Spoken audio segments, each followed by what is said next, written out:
여러분 안녕하십니까? 원창목 목사 이충근 목사입니다. 여러분 혹시 가나안 성도 들어보셨나요? 목사님 가나안 성도가 뭔가요? 이런저런 이유로 교회를 떠나 방황하고 있는 분들을 흔히들 이야기해요. 그 교회를 떠나신 분들이 스스로를 지칭하는 말은 아니고 교회 입장에서 그렇게 부르시는 것 같아요.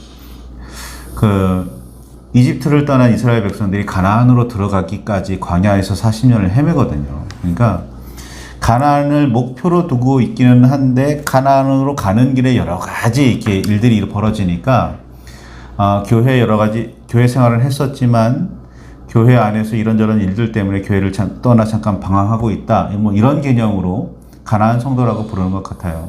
제가 보기에는 철저히 교회 중심의 용어인 것 같습니다.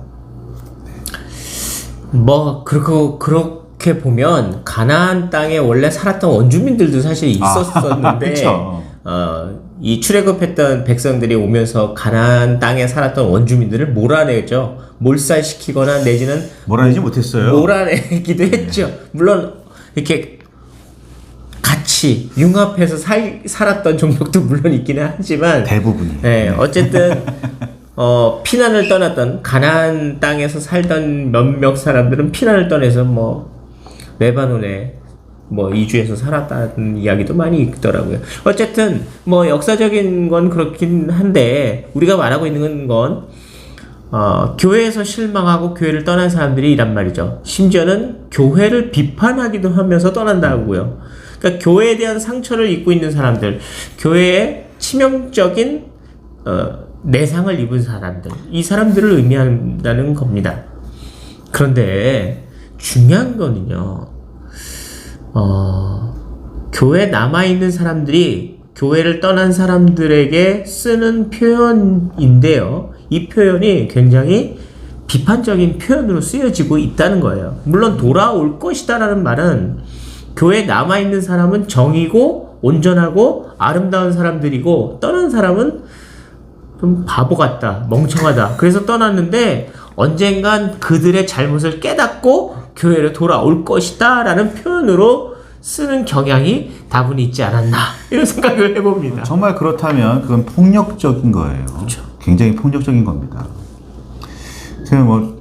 이 교회를 떠나신 분들에 대한 그래서 방황하고 있다고 생각되는 그런 분들에 대한 제가 생각하기에 가장 적절한 대응이라면 왜 그분들이 떠났을까에 대한 고민을 해야 되는 거고, 떠난 이유들이 신앙적인 문제인지 아닌지 따져보아야 할 거고, 정말 하나님의 말씀에 어긋나는 부분이 있다면 교회가 고쳐야 되는 거예요. 그래야 그분들이 돌아오는 게 당연한 거지. 교회가 달라지지 않았는데 당연히 돌아올 거다? 이건 좀 교만한 생각인 것 같습니다. 제가 보기에는. 생각해보면 교회가 자정작용을 많이 잃어버린 것도 맞아요. 사실이죠, 그건. 네, 교회가 회복이라든가 아니면 교회 문제들을 스스로 확인하고 그것을 다시 고쳐서 개선해 간다라는 게 정말로 쉽지 않은 것이 현실이기도 합니다. 이것은 자아비판적인 말이긴 한데요. 그럼에도 불구하고 여전히 교회가 희망이 있다라고 생각을 하는 이유는 떠난다는 것 자체가 어쨌든 포기라고 생각하기 때문에 포기하지 말고 한번 고쳐보자 라고 애쓰자라는 생각으로 버티고 있다고 한다면 가나안 성도들이 함께 와서 힘을 실어주고 함께 협력했으면 좋겠다, 이런 표현으로 생각해 봐야 될 것 같아요. 사실 교회를 떠난 데는 이유가 있어요. 너무 쉽게 얘기를 하겠지만 이유가 있어요. 그분들에게도 사연이 다 있단 말이죠. 물론 그분들에게도 그분들 나름대로의 문제점도 있을 수는 있어요. 그렇죠. 하지만 떠난다라는 그 이유 안에는 사실상은 그 곳이 문제가 있기 때문에 떠나는 경우가 더 크다는 거죠. 어쨌든 너의 잘못이 더 크고 나의 잘못이 덜하다 이런 의미로 얘기하는 것은 아닙니다. 단지 서로의 문제를 서로 외면하지 말고 서로 보듬어서 서로 대화해서 서로 정화해서 서로 변화시켜 가자라는 의미로 생각해 주시면 좋겠습니다.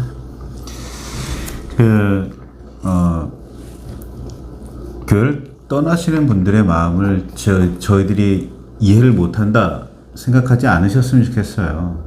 저도 가끔은 내려놓고 싶을 때가 있거든요. 목사님. 진짜, 예.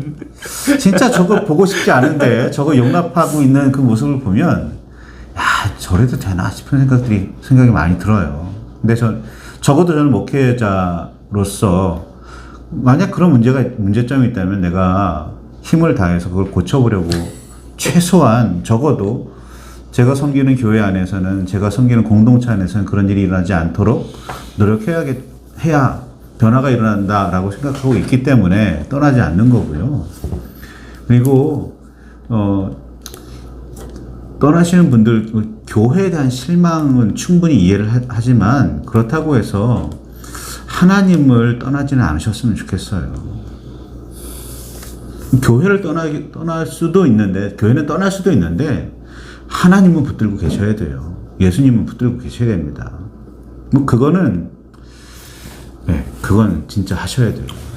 뭐 모든 교회가 다 좋은 교회만 있는 것은 아닐 수도 있어요. 뭐 문제가 있는 교회도 물론 있겠죠. 그리고 또 성깔이 있는 성도들이 많이 있을 수도 있고 아주 고약한 목사가 있을 수도 있어요. 뭐 어쨌든 마음이 안 맞아서 불편해서 너무 힘들어서 떠나는 경우도 있을 수 있겠죠. 그럼에도 불구하고 여전히 저희가 강조하고 싶은 건 뭐 하나님을 떠나지는 마라 이렇게 얘기하는 거죠. 그래서 이게 좀 어려운 얘기로 하면 교회 전통 안에 무교회주의라는 것도 있기는. 물론 그거는 굉장히 고차원적인 신앙에 대한 이야기이기는 한데 교회에 필요 없다. 우리가 하나님 안에서 바로 서 있기만 하면 되지. 무슨 교회라는 건물이 필요하고 공동체가 필요하냐. 뭐 이런 그 생각들도 있었어요. 지금도 있고요. 그러니까 교회라는 공동체에 문제점이 있어서 그 공동체는 인정하기 싫다. 뭐 그럴 수 있어요. 하지만 하나님은 붙들고 계시길 바랍니다. 하나님은 떠나지 않으셔야 돼요. 지금 그 교회를 떠난 사람들에 대해서 교회를 떠나지 않은 사람들이 볼 때는 가난한 성도라고 그쵸? 말을 하지만 사실 교회를 떠난 사람 입장에서는 흩어지는 교회 너무 디아스포라를 생각하면서 그럴 수도 있죠. 다른 곳에 가서 전도하겠다 뭐 이렇게 생각하면서 떠났을 수도 있잖아요. 그런 마음으로 떠났으면 선교죠. 그런 의미에서 볼 때는 뭐 파송이 아닐까 하는 생각도 해보는데 물론 이제 그렇게 궁극적으로 좋은 의미에서 떠난 것은 아주 뭐 환영할 만한 일입니다. 그렇지만 만약에 그런 이유가 아니라 상처를 받고 절망해서 좌절해서 포기하고 싶어서 떠났다면 굉장히 큰 안타까움이죠. 기독교에서 안티하시는 분들 중에 제가 아는 한에서는 거의 대부분이 교회 발걸음을 다니셨던 분들이세요. 그분들이 제일 적극적으로 교회에 대해서 반대를 하시더라고요. 이유가 그렇죠. 교회에 대한 실망, 목회자에 대한 절망 뭐 이런 것들이 겹쳐 있겠죠. 그 상처들을 치유할 수 없어서 치유되지가 않아서 정말 안타까운 일입니다. 그런데 저희 어머니도 그랬던 적이 있고 뭐 저도 그런 식으로 실망했던 적이 있는데요. 궁극적으로 정말 중요한 건 사람을 보는 게 아니라 하나님을 봐야 되는 거고 하나님을 뵈야 되는 거예요. 그 말씀 안에 서는 거지 교회 안에 서는 게 아닙니다. 교회 공동체도 잘못될 수 있어요. 교회 공동체도 잘못된 선택을 할 수 있고 목회자도 잘못된 판단을 할 수 있어요. 우리가 의지할 건 목사가 아니라 교회가 아니라 하나님이시라는 거 기억해 두셨으면 좋겠습니다. 자, 정리하겠습니다. 마음이 아파서 교회를 떠나신 분들, 교회에서는 가난한 성도라고 표현하는 분들이긴 한데요. 언젠간 다시 깨닫고 돌아온다 이런 의미보다는 그들의 상처가 속히 아물고 또 믿음의 성장이 일어났으면 좋겠습니다. 그래서 믿음에 대한 회복 또는 더 이상의 상처는 받지 않았으면 좋겠고 행복한 믿음 생활이 됐으면 좋겠어요. 그게 반드시 떠났던 그 공동체로 다시 돌아가야지 되는 건 아니에요. 여러분들의 마음의 상처가 회복되어지고 더 좋은 믿음으로 성숙하는 것을 권합니다. 그것이 가장 좋은 성장이라고 봅니다. 여러분 아픈 마음 잘 치료받으시고 더 성숙하는 여러분 되시길 바랍니다. 사랑하고 축복합니다. 그렇죠. 교회도 가나안 성도에 대한 태도를 자신의 문제점을 잘 살펴주시기를 바랍니다. 감사합니다.